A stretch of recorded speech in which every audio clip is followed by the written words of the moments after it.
আজ আমাদের আলোচ্য বিষয় হলো টেন্স। চাকরির পরীক্ষার ক্ষেত্রে ইংরাজি শিখতে বা ইংরাজিতে কথা বলতে গেলে টেন্স অত্যন্ত গুরুত্বপূর্ণ বিষয়। বিশেষ করে বাংলা মিডিয়াম ছাত্রদের ইংরাজিতে লেখার ক্ষেত্রে টেন্স চয়নে যে সমস্যার সম্মুখীন হতে হয় তা দূর করতে আমার এই ভিডিওটি শেষ পর্যন্ত অবশ্যই দেখুন। তাই দেরি না করে চলো শুরু করা যাক। তো প্রথমেই ইংরাজি টেন্স শুরু করার পূর্বে আমাদের টেন্স সম্পর্কে কিছু প্রাথমিক ধারণা থাকা অত্যন্ত গুরুত্বপূর্ণ। সেই প্রাথমিক তিনটে ধারণাই হচ্ছে সাবজেক্ট সম্পর্কে, ভার্ব সম্পর্কে এবং অবজেক্ট সম্পর্কে। এই সাবজেক্ট কাকে বলে? সাবজেক্ট হচ্ছে বাক্যে যে কাজটা করে বা যার সম্পর্কে কিছু বলা হয়।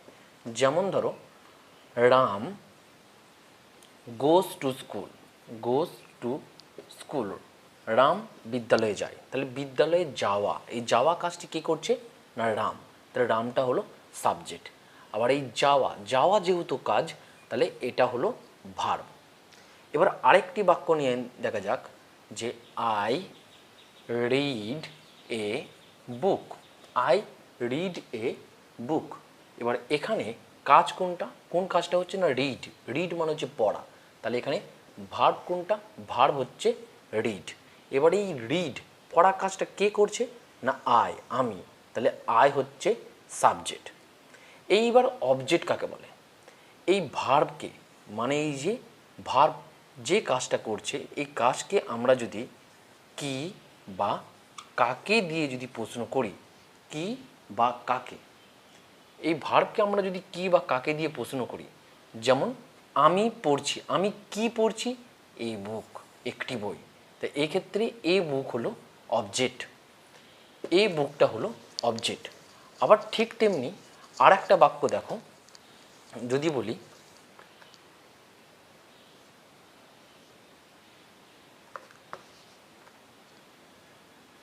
Father gives me a book. Father gives me a book. এখানে বাবা কোন কাজটা করেছে? না গিভস, দেওয়া কাজটা। এখানে ভার্ব হলো গিভস, দেওয়া। তাহলে ফাদার এই কাজটা করছে, তাহলে ফাদার হলো সাবজেক্ট। এবার বাবা এই যে কাজটা, গিভস যে কাজটা করছে, এই কাজকে আমি যদি কি দিয়ে প্রশ্ন করি, দেয়, কি দেয়? না এ বুক, একটি বই দেয়। তাহলে এটা হলো অবজেক্ট। আবার যদি এই ভার্বকে আমরা কাকে দিয়ে প্রশ্ন করি, কাকে দেয়? না আমাকে, আমাকে। তাহলে এটাও হলো অবজেক্ট।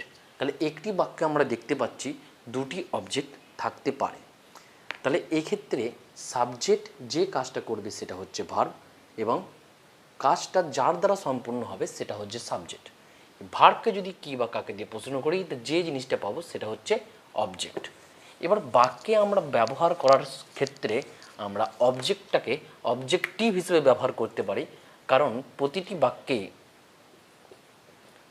বাক্যেই অবজেক্ট থাকবেই এমন বিষয় নয়। অবজেক্টিভ মানে হচ্ছে বাক্যের আদার্স পোর্শনটাকে, এক্ষেত্রে আদার্স পোর্শনটাকে আমরা অবজেক্টিভ হিসেবে ধরে নেব, কারণ প্রতিটি বাক্যেই অবজেক্ট নাও থাকতে পারে।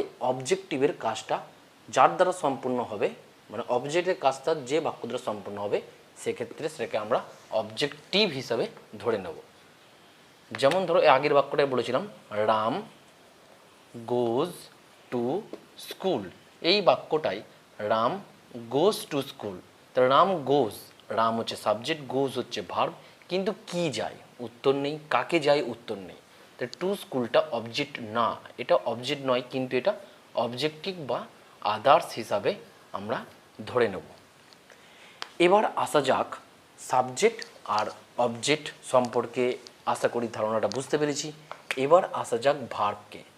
এই টেন্স বোঝানোর আগে ভার্ব বোঝাটা অত্যন্ত গুরুত্বপূর্ণ, কারণ টেন্স ব্যবহারের সময় আমরা ভার্বের 1 নম্বর রূপ, ভার্বের 2 নম্বর রূপ ও ভার্বের 3 নম্বর রূপ পড়ব। এই ভার্বের 1 নম্বর রূপ, ভার্বের 2 নম্বর রূপ ও 3 নম্বর রূপ বিষয়টা কী? আমরা বই ফলো করলে দেখতে পারবো কিছু ভার্ব রয়েছে, মানে কিছু ভার্বের 3টে রূপ, মানে আমরা ভার্বের 3টে রূপকে আমরা ব্যবহার করি। সেটা কি কি?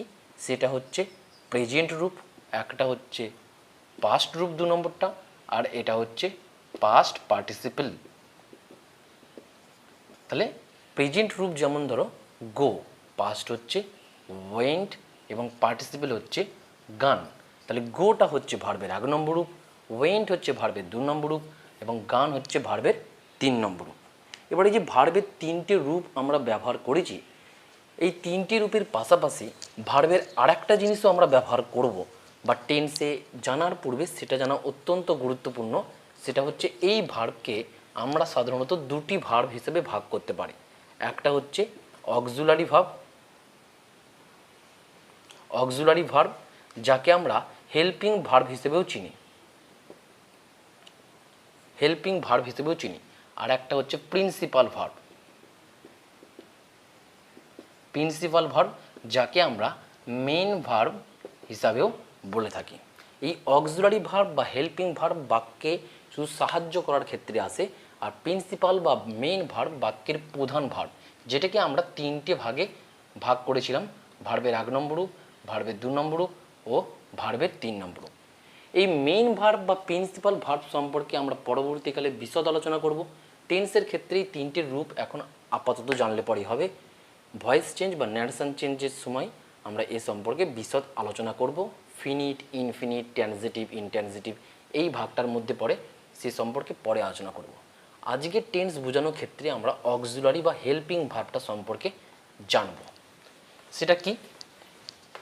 অক্সিলারি বা হেল্পিং ভার্ব, এই যে অক্সিলারি ভার্ব হেল্পিং ভার্ব রয়েছে, এই হেল্পিং ভার্বকে আমরা 3টি ভাগে ভাগ করতে পারি। একটা হচ্ছে বি ভার্ব, একটা হচ্ছে হ্যাভ ভার্ব, আর একটা হচ্ছে মোডাল ভার্ব।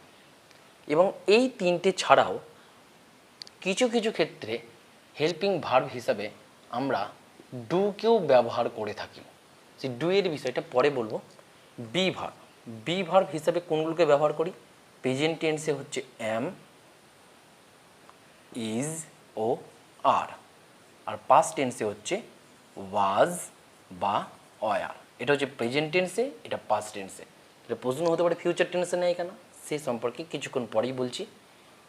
2 নম্বর হেল্পিং ভার্ব হচ্ছে হ্যাভ, হ্যাভ হচ্ছে প্রেজেন্ট টেন্সে হচ্ছে হ্যাভ ও হ্যাজ, আর পাস্ট টেন্সে হলো হ্যাড। এবার আসি মোডাল ভার্বে।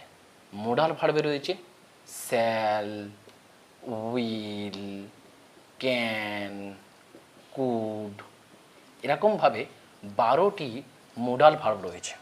তো মোডাল ভার্ব সম্পর্কে যখন আমরা বিশদভাবে আলোচনা করব, তখন এটি সম্পর্কে জানব। এবার আমরা দেখে নিই, এখানে বি ভার্ব বললাম 5টি। বি ভার্ব হিসেবে আমরা 5টে ভার্বকে বলেছি, হ্যাভ ভার্ব হিসেবেও আমরা 3টে ভার্বকে বলেছি। বি ভার্ব যেমন বলেছিলাম am, is, are, was, are, were. Have ভার্বও বলেছিলাম হ্যাভ, হ্যাজ ও হ্যাডকে। কিন্তু মোডাল ভার্ব হিসাবে এখানে দেখো বি ভার্বের জায়গায় যে am is are, was, were, am is আরটা আমরা ব্যবহার করি প্রেজেন্টের ক্ষেত্রে, ওয়াজ ওয়ারটা ব্যবহার করি পাস্টের ক্ষেত্রে। তাহলে প্রশ্ন করেছিলাম যে ফিউচারে আমরা ব্যবহার করি না, ফিউচার টেন্সের ক্ষেত্রে আমরা কোনোটাই ব্যবহার করি না। কারণ ফিউচার টেন্সের ক্ষেত্রে আমরা সাধারণত ফিউচার বোঝানোর জন্য আমরা 2টো মোডাল ভার্বকে ব্যবহার করি, সেটা হচ্ছে শ্যাল বা উইল। শ্যাল বা উইল যে হেল্পিং ভার্বটা, সেটা ফিউচার টেন্স বোঝানোর জন্য কেবল ব্যবহার করা হয়। বাকি ক্যান, কুড সে সম্পর্কে পরে আলোচনা করব। আপাতত এইটুকানি। এরপর চলো আসা যাক আমাদের মেইন ভিডিও টেন্স সম্পর্কে।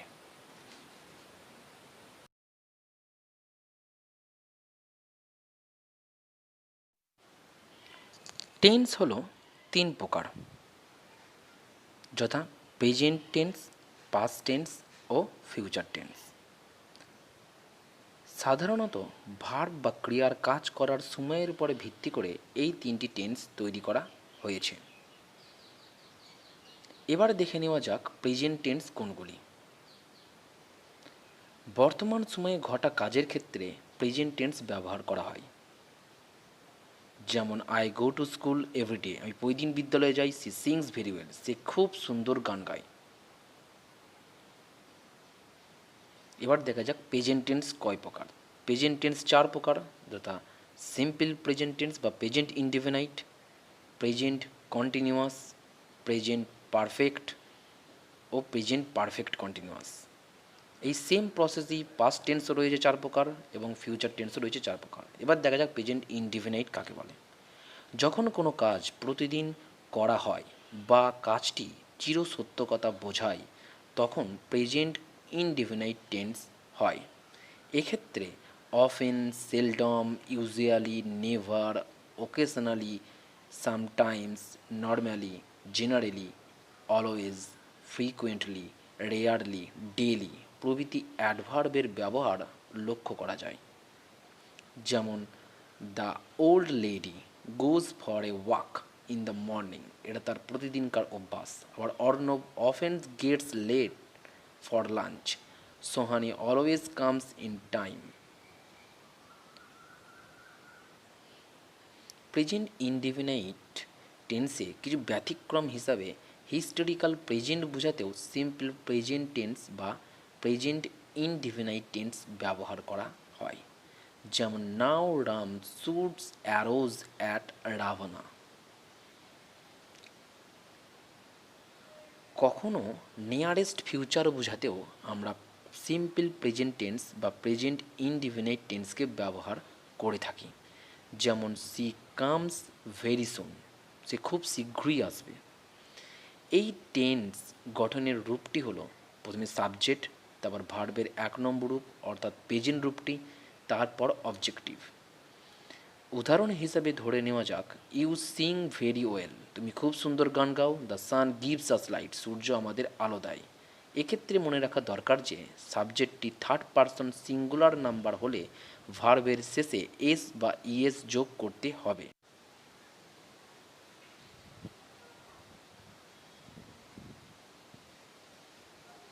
এবার দেখা যাক প্রেজেন্ট কন্টিনিউয়াস টেন্স।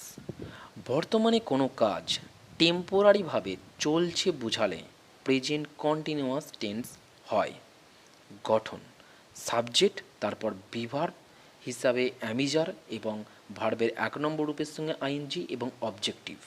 যেমন she is swimming in the river, সে নদীতে সাঁতার কাটছে। ইট ইজ রেনিং আউটসাইড, এখন বাইরে বৃষ্টি পড়ছে। ভবিষ্যতে কিছু ঘটতে চলেছে বোঝাতেও প্রেজেন্ট কন্টিনিউয়াস টেন্স ব্যবহার করি। যেমন she is coming next week, সে আগামী সপ্তাহে আসতে চলেছে। We are going to win the battle with corona very soon, আমরা খুব শীঘ্রই করোনার সঙ্গে যুদ্ধে জিততে চলেছি।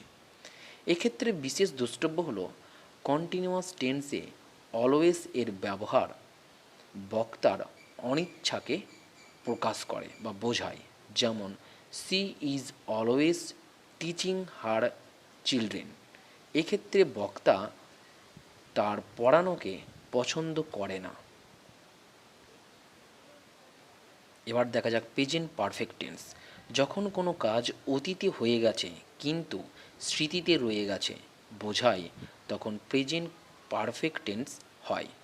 গঠন প্রথমে সাবজেক্ট, তারপর হেল্পিং ভার্ব হচ্ছে হ্যাভ ভার্ব হিসাবে হ্যাভ অথবা হ্যাজ, তারপর ভার্বের 3 নম্বর রূপ এবং অবজেক্টিভ। যেমন I have done my job, আমি আমার কাজটি করেছি। এক্ষেত্রেও বিশেষ দ্রষ্টব্য বিষয় হলো কিন্তু অতীতে কোনো কাজ সময় বোঝালে, অতীতে কোনো কাজের ক্ষেত্রে সময় বোঝালে প্রেজেন্ট পারফেক্ট টেন্স না হয়ে সিম্পল পাস্ট টেন্স হয়ে থাকে। যেমন I have done my job ইস্টারডে, এক্ষেত্রে গতকাল এটা সময় বোঝাচ্ছে, তাই এটি প্রেজেন্ট পারফেক্টে না হয় সিম্পল পাস্টে হবে আই ডিড মাই জব ইস্টারডে। আবার অতীতের কোনো কাজ সময় ব্যাপী বোঝালে প্রেজেন্ট পারফেক্ট টেন্স হবে। যেমন I have known him for a long time, আমি তাকে অনেক দিন ধরে জানি। এবার দেখি প্রেজেন্ট পারফেক্ট কন্টিনিউয়াস। বর্তমানে কোনো কাজ টেম্পোরারিভাবে না করে কিছু সময় ধরে বা ব্যাপী করা বোঝালে প্রেজেন্ট পারফেক্ট কন্টিনিউয়াস টেন্স হয়। গঠন প্রথমে সাবজেক্ট, তারপর হেল্পিং ভার্ব হিসেবে হ্যাভ অথবা হ্যাজ, তারপর বিন তোর ভার্বের প্রথম রূপের সঙ্গে আইএনজি এবং অবজেক্টিভ, যেমন it has been raining for 2 hours, 2 ঘন্টা ধরে বৃষ্টি পড়ছে। I have been reading since the morning, আমি সকাল থেকে পড়ছি।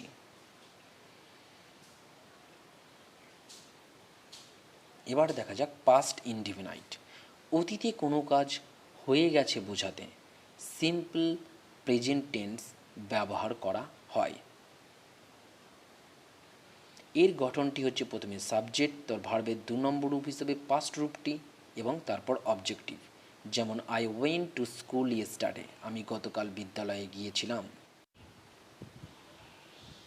অতীতের কোনো একটি সময়ে কোনো কাজ চলছিল বোঝাতে পাস্ট কন্টিনিউয়াস টেন্সটি ব্যবহার করা হয়। এর গঠনটি হচ্ছে সাবজেক্ট প্লাস বিভার্ব হিসেবে ওয়াজ অথবা ওয়ার এবং ভার্বের 1 নম্বর রূপের সঙ্গে আইএনজি প্লাস অবজেক্টিভ, যেমন when I went to her house C was reading, যখন আমি তার বাড়ি গিয়েছিলাম তখন সে পড়ছিল। এবার দেখা যাক পাস্ট পারফেক্ট টেন্স। অতীতে দুটি কাজ একই সাথে বোঝালে যে কাজটি আগে ঘটেছে সেটির ক্ষেত্রে পাস্ট পারফেক্ট টেন্স, আর যে কাজটি পরে ঘটেছে সেটির ক্ষেত্রে সিম্পল পাস্ট টেন্স ব্যবহার করা হয়।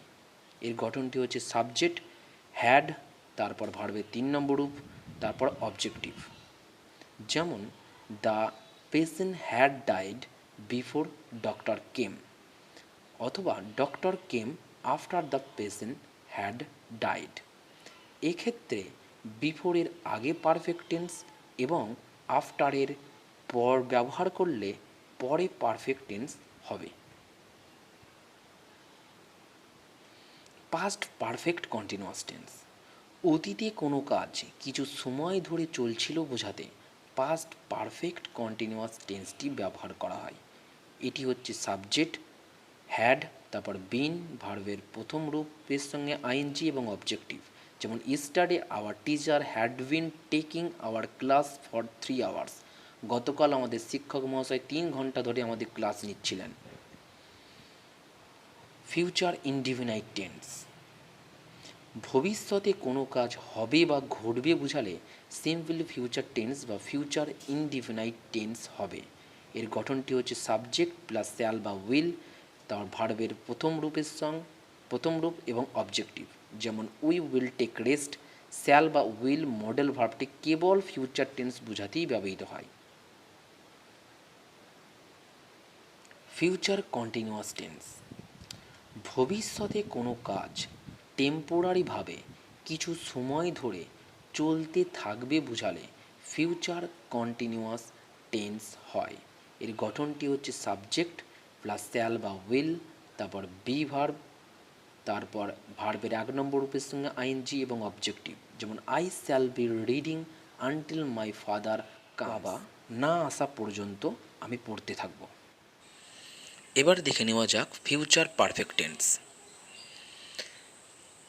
পাস্ট পারফেক্ট টেন্স এর মতোই কিন্তু ফিউচারে বা ভবিষ্যতে দুটি কাজ পরপর বোঝালে যে কাজটি আগে ঘটেছে সেটি ফিউচার পারফেক্ট ও যে কাজটি পরে ঘটেছে সেটি সিম্পল প্রেজেন্ট টেন্স এ হবে। গঠন সাবজেক্ট প্লাস শ্যাল বা will plus have verb, main ভার্বের 3 নম্বর রূপ এবং অবজেক্টিভ, যেমন I shall have done my job before father comes, বাবা আসার আগেই আমি আমার কাজটা করে ফেলব। এবার ফিউচার পারফেক্ট কন্টিনিউয়াস। ভবিষ্যতে কিছু সময়ব্যাপী কাজটি চলতে থাকবে বোঝালে ফিউচার পারফেক্ট কন্টিনিউয়াস টেন্স হয়। গঠন সাবজেক্ট প্লাস শ্যাল বা will plus have verb, been plus main verb 1 নম্বর রূপের সঙ্গে আইএনজি ফর ও সিন্স প্লাস অবজেক্টিভ, যেমন you will have been sleeping for 2 hours. এবার পারফেক্ট কন্টিনিউয়াস টেন্সে সময়ের উল্লেখ থাকে, তাই অবজেক্টিভের ক্ষেত্রে ফর ও সিন্সের ব্যবহার অবশ্যই থাকবে। এবার আসা যাক টেন্সের কিছু প্রাথমিক সমস্যার বিষয়ে। এতক্ষণ আপনারা দেখলেন টেন্স সম্পর্কে একটি আলোচনা। সেই টেন্স সম্পর্কে এখন আমরা আলোচনা করব কিছু সমস্যা নিয়ে। সেখানে কি, যেমন ধরো present perfect versus simple past. সেটা কেমন? যেমন ধরো প্রেজেন্ট পারফেক্ট কখন ব্যবহার হয়? যখন কাজটা হয়ে যায়। সিম্পল পাস্ট কখন ব্যবহার হয়? যখন কাজটা হয়ে যায়। তো দুই ক্ষেত্রেই আমরা কাজ হয়ে যাওয়ার ক্ষেত্রেই টেন্সটি ব্যবহার করি। এদের গঠনটা আপাতত জানো এবং এই গঠন সম্পর্কে আরও পরে বলছি। এই গঠনের থেকে আমরা এই টেন্সটি কখন ব্যবহার করব আর এই টেন্সটি কখন ব্যবহার করব? যখন নির্দিষ্টভাবে অতীতের কোনো সময় বলা থাকবে তখন সিম্পল পাস্টকে ব্যবহার করব, প্রেজেন্ট পারফেক্টকে নয়। যেমন ইতিপূর্বেই আমরা আলোচনা করেছি যে I have done it yesterday. I have done it, যদি আমি বলি আই হ্যাভ ডান ইট তাহলে বাক্যটি কারেক্ট, ঠিক আছে, কারণ এতে কোনো ভুল নেই, কারণ কাজটা আমার করা হয়ে গেছে। কিন্তু যদি আমি বলি I have done it yesterday, আমি এটি গতকাল করেছিলাম, তাহলে বাক্যটি ভুল আছে। কেন? ইয়েস্টারডে সময় উল্লেখ করে দিচ্ছি গতকালের, তাই সেই ক্ষেত্রে এই বাক্যটি ভুল। সেই ক্ষেত্রে বাক্যটি হবে আই ডিড ইট, মানে সিম্পল পাস্ট টেন্সে। আশা করি প্রেজেন্ট পারফেক্ট ও সিম্পল পাস্টের মধ্যে যে কনক্লুশন বা যে ভুলটা রয়েছে সেটা সমাধান করা গেছে। এবার আসি আমাদের দ্বিতীয় প্রবলেম, সেটা হচ্ছে simple present versus present perfect. সেটা কেমন? যেমন ধরো আমি তোমাকে চিনি, আই নো ইউ, আমি তোমাকে চিনি, আই নো ইউ। এবার যদি বলি আমি তোমাকে বিগত 2 বছর ধরে চিনি, তো সেই ক্ষেত্রে কী হবে? I have known, I have known you for 2 years, for 2 years বা ফর লাস্ট 2 years বা ফর লাস্ট প্রিভিয়াস 2 years, এই যে কোনো কিছু, মানে 2 বছর ধরে আমরা যেটা চিনি ফর 2 years, এই সময়ব্যাপী যদি আমরা কাউকে চিনি বা কাউকে জানি, মানে সময়ব্যাপী ধরে আমার যদি সেই কাজটা হয়ে গিয়ে থাকে তাহলে সেই ক্ষেত্রে হবে প্রেজেন্ট পারফেক্ট টেন্স। আর যদি সাধারণভাবে কিছু বোঝানো হয় তা সেক্ষেত্রে হবে সিম্পল প্রেজেন্ট টেন্স। আশা করি এই সমস্যারও সমাধান করা গেছে। এইবার দেখে নিই আমাদের তৃতীয় যে সমস্যাটা আমাদের মধ্যে পড়তে হয় সেটা কি? Perfect versus perfect continuous. Perfect versus perfect continuous, সেখানে সমস্ত পারফেক্ট কী বোঝানো হয়েছে আর সমস্ত পারফেক্ট কন্টিনিউয়াস কী বোঝানো হয়েছে? কেন? দুই ক্ষেত্রেই একটা টেন্স আছে যেখানে সময় ব্যাপী বোঝাচ্ছে, সময় ব্যাপী উল্লেখ করা হচ্ছে। যেমন ইতিমধ্যেই আমি বললাম, যদি একটা বাক্য বলি সে এখানে বিগত 2 বছর ধরে বাস করছে, মানে he has been living, LIVING, he has been living here, LIVING, living here for 2 years, he has been living here for 2 years। কিন্তু যদি আমি বলি তার দোকানটি এখানে 2 বছর ধরে রয়েছে, বা তাকে আমি 2 বছর ধরে জানি, যেটা আমি ইতিমধ্যেই বললাম তাকে আমি 2 বছর ধরে জানি, এখানে আমি যদি লিখতাম যে তাকে আমি 2 বছর ধরে জানি, মানে জানা কাজটা যেহেতু আমার কাজ করার কমপ্লিট হয়ে গেছে, জানছি না তাকে, এই জানা কাজটা আমার ইতিমধ্যে হয়ে গেছে, সেক্ষেত্রে হবে I have known you for 2 years, I have known you for 2 years। তাহলে যে কাজটা I have known you for 2 years, যে কাজটা সময় ব্যাপী বোঝাবে কিন্তু কাজটা যদি কমপ্লিট হয়ে গিয়ে থাকে, যেমন নোন, জানা কাজটা কমপ্লিট হয়ে গেছে, মানে আমরা বেশিক্ষণ ধরে 2 বছর ধরে কাউকে জানতে পারি না, জানা কাজটা কমপ্লিট হয়ে গেছে, তাই সেই ক্ষেত্রে আমরা পারফেক্ট টেন্স ইউজ করব। আর যদি দেখি সেই কাজটা বর্তমানে এখনও চলছে, মানে লিভিং, কাজটা এখনও সে বাস করে চলেছে, মানে বাস করা হয়নি, তার বাস করে চলেছে, মানে কাজটা এখনও চলছে, সেখানে হচ্ছে পারফেক্ট কন্টিনিউয়াস। সময়ব্যাপী বোঝালে পরেও এই দুটো ক্ষেত্রে দুটি আলাদা আলাদা টেন্স ব্যবহার করা হয়ে থাকে। আশা করি এই সমস্যাটাও তোমাদের বোঝাতে পেরেছি। চলো এবার দেখে নিই ইংরাজি টেন্সের কিছু কমন ধারণা। মানে কিছুক্ষণ আগে আমরা জেগেছিলাম সব প্রেজেন্ট টেন্সগুলোকে আলাদা করে, পাস্ট টেন্সগুলোকে আলাদা করে এবং ফিউচার টেন্সগুলোকে আলাদা করে এরকমভাবে আমাদের 12টা টেন্স করতে হয়েছিল। কিন্তু আমরা যদি একটা সাধারণ ধারণা নিই, সিম্পল টেন্স। সিম্পল টেন্স মানে হচ্ছে যাকে আমরা ইনডেফিনিট টেন্স বলি, যাকে আমরা ইনডেফিনিট টেন্স বলি। সেই সিম্পল টেন্সগুলোর প্রত্যেকটারই গঠন একই। সেটা কি? সেক্ষেত্রে হচ্ছে সাবজেক্ট, ভার্ব ও অবজেক্ট। সাবজেক্ট, ভার্ব ও অবজেক্ট, এটা হচ্ছে সিম্পল টেন্সের ধারণা। সেই ক্ষেত্রে যদি প্রেজেন্ট টেন্স হয় তাহলে এই ভার্বটা 1 নম্বর রূপ হবে, যদি পাস্ট টেন্স হয় তাহলে ভার্বটা 2 নম্বর রূপ হবে, এবং যদি ফিউচার হয় তাহলে ফিউচার বোঝানোর জন্য শ্যাল অথবা উইল বসানোর পর ভার্বের 1 নম্বর রূপ হবে। তাহলে আশা করি কমনটা বুঝতে পারা গেছে। প্রতিটা সিম্পল টেন্সেরই একই গঠন, সাবজেক্ট, ভার্ব, অবজেক্ট। সেক্ষেত্রে প্রেজেন্ট টেন্স হলে ভার্বের 1 নম্বর, পাস্ট টেন্স হলে ভার্বের 2 নম্বর ও ফিউচার টেন্স হলে শ্যাল বা উইলের পর ভার্বের 1 নম্বর। এবার দেখে নেওয়া যাক 2 নম্বর, সেটা হচ্ছে কন্টিনিউয়াস।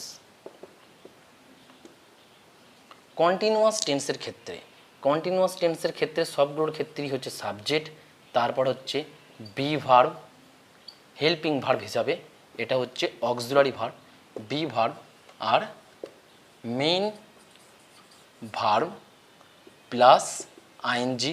মেইন ভার্বের সঙ্গে আইএনজি হবে, আর শেষে হচ্ছে অবজেক্টিভ। অবজেক্টিভ এক্ষেত্রে যদি আমরা এটা প্রেজেন্ট টেন্স হতো তাহলে এই যে বি হেল্পিং ভার্ব বা অক্সিলারি ভার্ব রয়েছে সেক্ষেত্রে হতো এম, ইজ অথবা আর।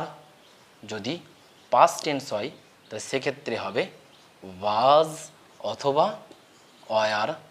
আর অবভিয়াসলি ফিউচারের ক্ষেত্রে আমাদের আগেই বলা আছে, যদি ফিউচার হয় তাহলে আমরা কি বসাবো?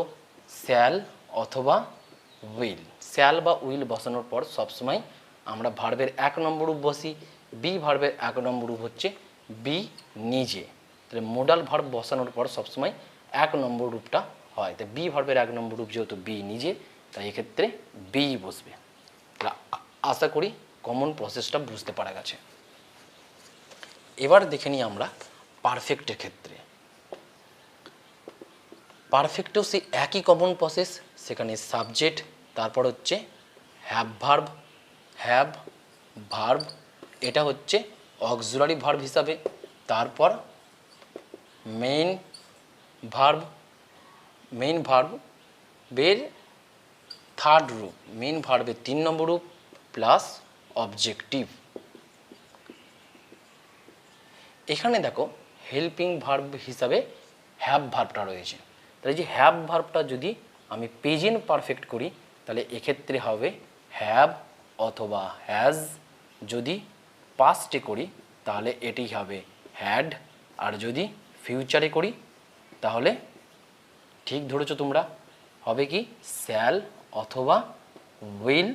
আর তারপরে ভার্বের 1 নম্বর রূপ, হ্যাভ ভার্বের 1 নম্বর রূপ কি হ্যাভই, হ্যাজ কখনোই নয়। হ্যাভ ভার্বের 1 নম্বর রূপ হ্যাভ নিজে, তাই শ্যাল বা উইলের পর হ্যাভ বসবে।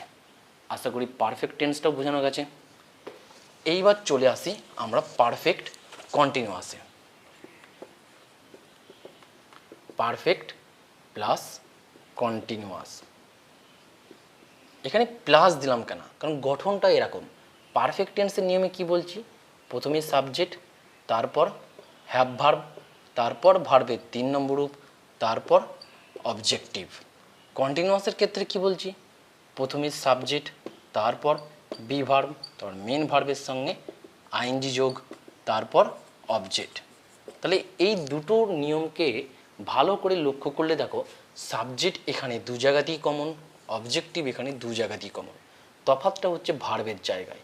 এখানে হচ্ছে হ্যাভের পর 3 নম্বর রূপ, আর এখানে হচ্ছে বি এর পর ভার্বের সঙ্গে আইএনজি যোগ। তাহলে এই দুটোকে আমরা যদি কমন করে জুড়ে দিই তাহলে কী দাঁড়াবে?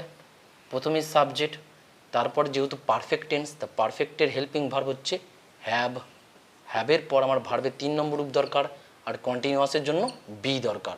তাহলে বি এর 3 নম্বর রূপ হিসাবে বিনকে দিয়ে দিই, আর তারপর ভার্বের সঙ্গে আইএনজি যোগ, ভার্ব প্লাস আইএনজি যোগ প্লাস অবজেক্টিভ। তাহলে এটাই হয়ে গেল পারফেক্ট কন্টিনিউয়াস। তাহলে এটা প্রেজেন্টের ক্ষেত্রে হ্যাভ আর হ্যাজ, আগেই যেটা বললাম পাস্টের ক্ষেত্রে ওটা হয়ে যাচ্ছে হ্যাড, আর ফিউচারের ক্ষেত্রে শ্যাল বা উইল তারপর হ্যাভ। আশা করি টেন্সের যে 12টা টেন্স রয়েছে সে সংক্ষিপ্ত আকারে বুঝতে তোমাদের কোনো অসুবিধা হয়নি।